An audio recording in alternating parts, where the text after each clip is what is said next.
త్వరలోనే నిజమైన పండగ రాబోతుంది. అది నా కడుపు పండింది అనే పండగ, వారసుడు పుట్టాడు అనే పండగ. ఏ చెప్తుంటేనే దడ పుడుతుందా?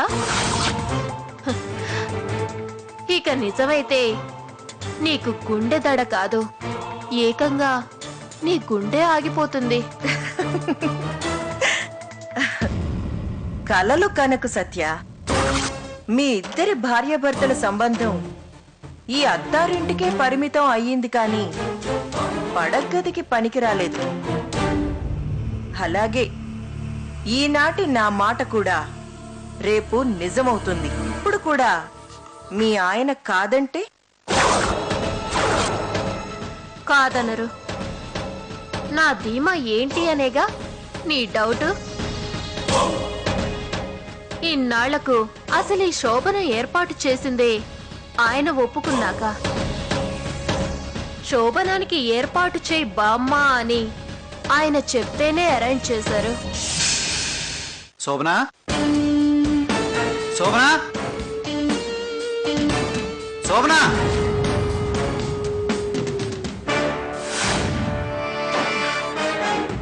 ఏంటి అంత గట్టిగా అరుస్తున్నారు?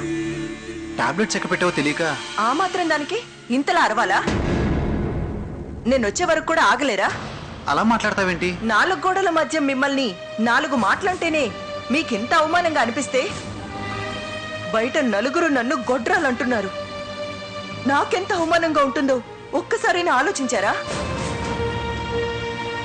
ఆ సత్యకి డబ్బు లేకపోయినా పొగరు మాత్రం బాగానే ఉంది. నాకన్నా ముందు అది ఇంటికి వారసునిస్తే ఇంకా రెచ్చిపోతుంది. నీకేం అపకారం చేశాను? నాకు తాళి కట్టిన భర్తను వేరొకరికి భర్తను చేశావు. నా చేత శోభనం గదిని అలంకరించేలా చేశావు. ఏ ఆడదైనా దీన్ని తట్టుకోగలదా? అక్క జీవితం కోసం సులభంగానే మాధవ్ని వదులుకున్నాను, కానీ ఆ బాధ ఎంత నరకంగా ఉంటుందో అనుభవిస్తేనే తెలుస్తుంది. ఇష్టంగా చూడాల్సిన టైంలో అయిష్టంగా చూస్తున్నారు. ఇంకా మీ మనసు మారలేదా? బామ్మకిచ్చిన మాట కోసమైనా నన్ను మీరు అంగీకరించలేరా? 3 ముళ్ళు వేసి నా జీవితాన్ని ఇలా చిక్కుముళ్ళు చేయడం మీకు న్యాయమా? స్వర్గం లాంటి జీవితంలో కనుక్కున్నానే కాని నరకం చేస్తారనుకోలేదండి. ఈ ఇంటికి ఒక వారసుడినివ్వాలి. ఇదేనండి నా ఆశ. నా ఆశల్ని అడి అసలు చేయకండి.